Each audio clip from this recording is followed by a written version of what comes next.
आज आपण सिडनीमधल्या एका खूपच धक्कादायक घटनेवर बोलणार आहोत. हो, बातमी खूपच अस्वस्थ करणारी आहे. सिडनीच्या प्रसिद्ध बॉन्डी बीचवर 14 डिसेंबर 2025 रोजी जे घडलं ते समजून घेण्यासाठी आपल्याकडे अल जझीरा आणि द गार्डियनचे रिपोर्ट्स आहेत. आणि त्यासोबतच रेडिटवर लोकांच्या ज्या प्रतिक्रिया उमटल्यात त्या पण आहेत, ज्या खूप महत्वाच्या आहेत. अगदी.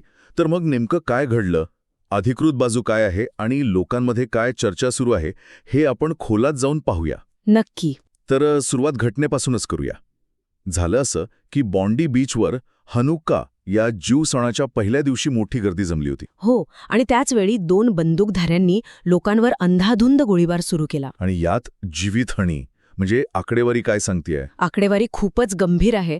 अल जझीराच्या रिपोर्टनुसार एका हल्लेखोरासह कमीत कमी 12 लोकांचा मृत्यू झालाय. अरे देवा. आणि 29 जण जखमी आहेत, ज्यात 2 पोलीस अधिकारी आहेत.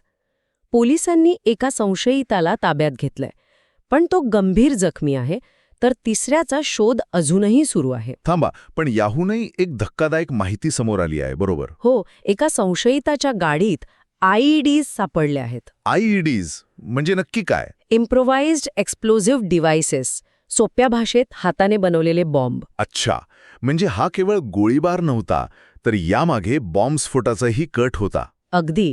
यावरून हे स्पष्ट होतं की हा रागाच्या भरात केलेला हल्ला नाहीये. हे तर खूपच गंभीर वळण आहे.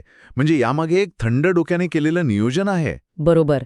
या हल्ल्याच्या नियोजनाची गंभीरता यातून दिसून येते. पण या सगळ्या अंधारात एक काय म्हणतात त्याला, एक आशेचा किरण दिसला. तो सामान्य नागरिक. बरोबर. हो, एका फुटेजमध्ये एक सामान्य माणूस चक्क एका हल्लेखोराशी झटापट करून त्याची बंदूक हिसकावून घेताना दिसतोय. विचार करा, अशा परिस्थितीत एवढा धाडस दाखवणं. खरंच न्यू साऊथ वेल्सच्या प्रीमियरने त्यांना खरा नायक म्हटलंय आणि ते योग्यच आहे.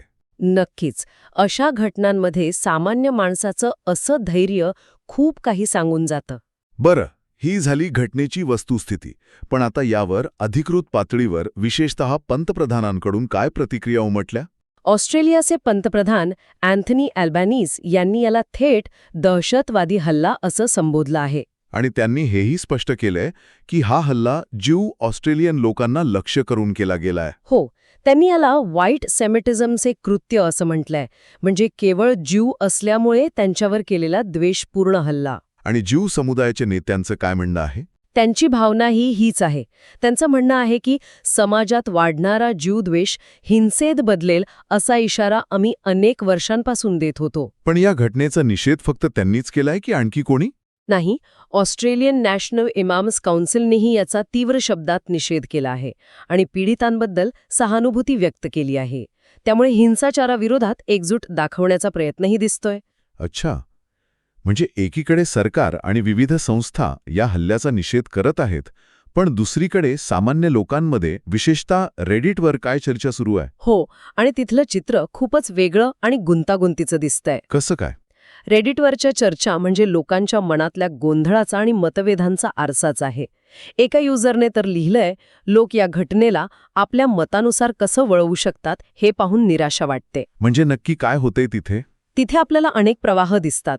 ज्यू समुदायामध्ये भीती आणि संतापाचं वातावरण आहे. स्वाभाविकच आहे. हल्लेखोरांच्या ओळखीवरून आणि त्यांच्या हेतूंवरून तर्कवितर्क लावले जात आहेत, ज्यात इस्लामी दहशतवादाचा उल्लेख वारंवार येतोय. पण मग दुसरी बाजू पण असेलच. मुस्लिम आणि इतर समुदायांविरुद्ध द्वेष पसरेल. आणि त्या संशयिताच्या माहितीचं काय झालं? त्याची वैयक्तिक माहिती तर ऑनलाईन लीक झाली आणि नंतर ABC न्यूजने त्याचं नाव अधिकृतपणे जाहीर केलं. हे खूपच धोकादायक आहे. म्हणजे माहितीच्या या युगात सत्य आणि अफवा यांच्यातली रेषा किती धुसर झाली आहे. अगदी बरोबर. या सगळ्याचा अर्थ काय लावायचा? विशेषतः ऑस्ट्रेलियासारख्या देशात, जिथे 1996च्या पोर्ट आर्थर हत्याकांडानंतर बंदुकीचे कायदे जगातले सर्वात कडक मानले जातात. बरोबर. आणि म्हणूनच ह्या घटनेतून एक मोठा विरोधाभास समोर येतो. एकीकडे अत्यंत कडक कायदे असलेला देश आणि दुसरीकडे त्याच देशात इतका पूर्वनियोजित हल्ला होतो. हो. याचा अर्थ केवळ कायदे पुरेसे नाहीत, तर समाजातील द्वेषाच्या मुळापर्यंत जाणं किती महत्वाचं आहे हे या घटनेने अधोरेखित केलं आहे. आपल्या स्रोतांमधून एकीकडे एकतेचं आवाहन दिसतंय, तर दुसरीकडे समाजात किती खोलवर मतभेद आहेत हेही स्पष्ट होतंय. खरे. त्यामुळे विचार करण्यासारखा मुद्दा हा आहे की अशा घटनेनंतर आपण विभागले जातो की एकत्र येतो.